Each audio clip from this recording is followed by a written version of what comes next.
Tu es responsable d'absolument tout ce qui t'arrive aujourd'hui. C'est dur à entendre, je sais, mais c'est vrai. Tout ce qui se produit dans ta vie, c'est soit grâce à toi, soit à cause de toi. Salut à tous, c'est Talia et dans la vidéo d'aujourd'hui, on va parler du fait que ce qu'on ne change pas, on le choisit, donc comment choisir les bonnes choses et mettre en place des routines pour créer de nouvelles habitudes. C'est le jour 3 sur 25 de ton calendrier de l'Avent 25 pour 2025, le calendrier qui va te permettre d'atteindre la vie de tes rêves en 2025. Si tu n'es pas heureuse aujourd'hui dans ta vie, eh bien c'est de ta faute. Et c'est dur à entendre encore une fois, je le sais, je comprends, mais il faut le marteler dans ton cerveau parce qu'une fois que tu auras compris ça, tu auras tout compris. Et en plus, ça va te libérer de plein de trucs négatifs. Et là, tu vas me dire, oui, mais mon patron, il est pas sympa avec moi, je suis pas heureuse dans mon boulot. C'est pas de ma faute. C'est toi qui l'as choisi, ce boulot. C'est toi qui choisis de rester et d'aller travailler pour ce patron tous les matins. Donc, la situation d'avoir un patron qui est complètement con arrive, on le sait. Qu'il soit con, c'est pas de ta faute, mais par contre, que tu sois dans ce job-là et que tu y restes, ça, c'est de ta responsabilité. Pareil, si t'es pas épanoui dans ta relation sentimentale amoureuse avec ton compagnon ou ta compagne, c'est de ta faute et c'est pas la faute de l'autre. Une relation, ça se fait à deux, il faut arrêter de toujours dire « ouais, non mais c'est de sa faute, il est pas comme ci, il est pas comme ci, il est pas comme ça ». Et si t'es pas heureuse, va-t'en en fait. Pourquoi tu restes avec une personne qui ne te correspond pas? Et après tu dis oui mais je suis pas heureuse. Oui mais tu restes. Tu ne peux pas te plaindre de quelque chose que tu choisis. Tu choisis d'être avec cette personne. Encore une fois, est-ce que tu es responsable de ses gestes, ses paroles, ses actes? Non. Tu es responsable de tes gestes, tes paroles, tes actes. Mais par contre, est-ce que tu es responsable du fait que t'es pas heureuse parce que t'es avec une personne qui ne te correspond pas? Oui, à 100%. T'es responsable parce que tu choisis de rester. Donc c'est de ta responsabilité, c'est de ta faute. Attention, je dis pas que ça fait peur de mettre en jeu sa stabilité. Bien sûr que ça fait peur, mais faire péter les croyances limitantes, on en parlera. Et déjà, si tu as défini ta vision et défini tes objectifs, tu commences à voir un petit peu le chemin dans lequel tu veux te diriger et ça commence à faire un petit peu moins peur. Mais à un moment donné, si tu aspires à être une autre personne, plus épanouie, plus ceci, plus cela, ça veut dire que ton quotidien actuel ne correspond pas à la personne que tu veux être et il va falloir changer des choses. Parce qu'encore une fois, ce quotidien, tu l'as choisi. Pareil au niveau physique, ouais mais je me sens mal dans mon corps, j'ai des kilos en trop. Alors attention, disclaimer, sauf si évidemment t'es malade, t'as des problèmes de santé, etc. Où là, malheureusement, tu pourras pas toujours agir sur ta corpulence. Mais si on parle juste de quelques kilos en trop dus à ta sédentarité parce que tu ne te mets pas au sport, et que petit à petit ta santé et ta forme physique se dégradent, c'est de ta faute. C'est toi qui décides de ne pas faire de sport. C'est dur à entendre. La vidéo d'aujourd'hui, elle va pas être cool, je suis désolée. Mais c'est la vidéo 25 pour 2025 pour faire de 2025 notre meilleure année. Et en 2024, on n'est pas en 2025. Et je dis pas ça méchamment, c'est vraiment en toute bienveillance, mais tu choisis de ne pas faire de sport. Donc tu peux pas venir me dire après, oui mais j'ai des kilos en trop. Ouais mais tu fais pas de sport. Et puis peut-être tu manges mal, tu grignotes, c'est ton choix. Tu peux pas t'en plaindre. Ce sont tes habitudes, c'est ton mode de vie. Et dans la vie, on a toujours le choix. Pas forcément des choix faciles, ça c'est clair, mais on a toujours le choix. T'as le choix de pas te lever le matin pour ne pas aller travailler. C'est un choix. Qu'est-ce que tu risques? De perdre ton travail. Est-ce que tu es prête à perdre ton travail? C'est la question à se poser. Oui ou non? Est-ce que je suis épanouie dans mon travail? Oui ou non? Si la réponse est oui, bah continue à aller travailler dans ce job-là. Si la réponse est non, commence à trouver de nouvelles perspectives. Et ça ne veut pas dire qu'il faut tout changer du jour au lendemain. Ça veut juste dire si tu as identifié dans ta vision et dans tes objectifs autre chose que ta vie actuelle, qui a priori est le cas si tu es encore sur cette vidéo, bah c'est que tu aspires à des changements. Et les changements, c'est à toi de les mettre en place. Et si tu ne changes rien, rien ne changera. Donc, je suis un petit peu costaud dans mes paroles aujourd'hui, tu vois, j'espère que t'as les épaules, tu t'es échauffé, tout ça à encaisser. Le plus dur est passé, hein. C'était le « t'es responsable, non, non, non ». Mais c'est vrai, on est responsable de notre vie, on est responsable de nos choix, et si on n'est pas heureux, c'est de notre faute. Parce qu'on choisit de rester dans une situation qui ne nous convient pas, personnelle, professionnelle, sentimentale, amicale, c'est un choix. Alors maintenant qu'on a pris conscience qu'on était responsable, comment on fait pour s'améliorer et améliorer notre vie ?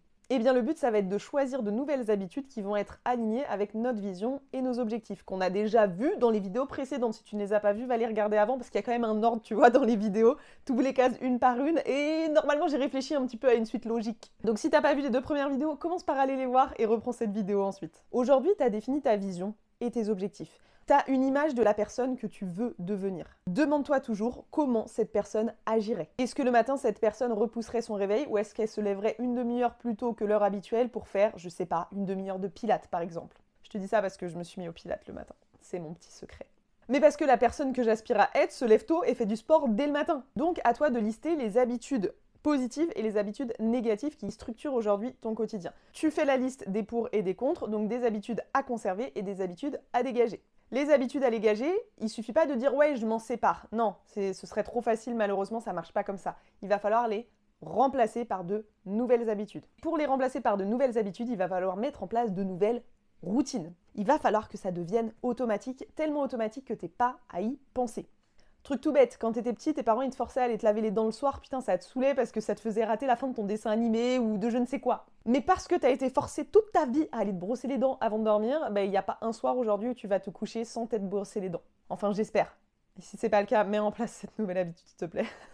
Eh bien pour les changements que tu veux voir dans ta vie, c'est pareil. Il va falloir te forcer à mettre en place de nouvelles habitudes et à force de les répéter au quotidien, t'auras même plus à réfléchir, elles vont devenir automatique et faire partie intégrante de ton identité. Tes habitudes vont te définir. Je reviens sur le sport que j'ai abordé tout à l'heure. Si tu n'es pas du tout une personne sportive et que tu te définis comme une personne qui n'est pas sportive, pourquoi tu changerais ton quotidien? De toute façon, t'es pas une personne sportive. En revanche, si dans ta vision, tu as envie d'une nana dynamique, motivée, avec un corps fit qui est sportive, ça, c'est la personne que tu veux être. Donc, dès aujourd'hui, tu vas te définir comme une personne sportive. Et t'as pas besoin d'être une athlète de haut niveau pour être sportive. Et comme tu te définis comme cette nana sportive, tu te poses la question, que ferait cette nana au quotidien? Quelles seraient ses habitudes pour être une sportive? Tu listes les habitudes et tu regardes 1-2 habitudes que tu peux mettre facilement dans ton quotidien. Il faut pas que ça te demande des efforts phénoménaux. Sinon, ça va être dur. Pareil, ne change pas tout d'un coup, sinon ça va être dur. 1-2 habitudes, tu les implémentes dans ton quotidien. T'attends 1 mois. Pendant 1 mois, tu te fixes tes habitudes et tu t'y tiens.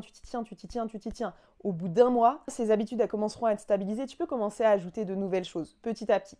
Si d'un coup, tu ajoutes 40 nouvelles habitudes à ta vie, que ta vie elle change du tout au tout, ton cerveau il va être saturé d'informations, il va pas suivre.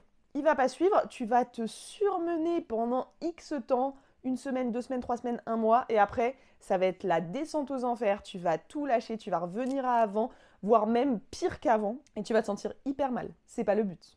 C'est comme les régimes. Quand les professionnels te mettaient, j'espère que ça n'existe plus aujourd'hui les régimes, mais te mettaient au régime, un régime bien restrictif pour te faire perdre 15 kilos en 1 mois, ça marchait, hein. Hyper restrictif, machin et tout, tu perdais tes 15 kilos. T'en reprenais 30 derrière, parce qu'en fait, c'est pas tenable. C'est pas tenable de faire des changements trop drastiques, que ce soit physiquement ou mentalement. Il faut changer, hop, petit à petit, clac, clac, clac, clac, clac, et sur la durée. Ce qu'on veut, c'est faire de 2025 notre meilleure année, bien sûr, mais 2025 et le reste de notre vie, pas juste 2025. Donc nous, on veut pas faire un sprint, on veut faire un marathon. On veut mettre en place de nouvelles habitudes dans notre quotidien qui vont nous rester pour toute notre vie. A priori, si on fait bien le calendrier cette année, il n'y a pas de nouveau calendrier pour 2026. Hein. Le but, c'est ça. C'est de tellement prendre une bouffée d'énergie et de motivation qu'on sera sur une si belle lancée qu'on deviendra inarrêtable. Et tes nouvelles routines, pour les mettre en place, tu dois les simplifier au maximum et simplifier ton environnement. Par exemple, je t'ai dit que je commençais à faire du pilates maintenant le matin. Du coup, le matin, quand je me lève, je vais me faire couler un thé, parce que ça, c'est mon habitude. Dès que je me lève le matin, je descends en bas, je fais chauffer l'eau pour le thé, je me verse un thé, parce que c'est long à refroidir le thé et tout. Et si j'attends le moment où je dois boire le thé pour le faire, l'eau, elle sera trop chaude, nanana. Donc moi, mon premier truc du matin, c'est je descends, j'allume la bouilloire, et je me fais couler un thé. Je le laisse infuser. Pendant le temps que je le laisse infuser, comme je suis debout, je fais mon pilate. Mais c'est pas tout. J'ai mon tapis qui est déjà installé la veille, je le pose le soir. Et sur mon tapis, je pose mon jogging, mon sweat. Je me prépare pas, hein. Je sors de mon lit le matin, j'enfile mon jogging, mon sweat, je fais couler mon eau et boum, je commence ma séance de pilates. J'ai simplifié toute la procédure qui me permet de passer à l'action pour que ce soit même pas envisageable de pas passer à l'action. Genre, c'est comme si t'as la dalle un soir et t'as une assiette, un plat tout prêt, machin et tout, c'est déjà dans le micro-ondes, le temps sur le micro-ondes est déjà affiché, t'as juste à appuyer sur réchauffer. T'as qu'un effort à faire, c'est d'appuyer sur le bouton et d'attendre 1 minute que ce soit chaud. Pour mon pilate, c'est pareil, j'ai qu'un effort à faire, c'est enfiler ma tenue et commencer ma séance. Et pour tes nouvelles habitudes, ça doit être ça également.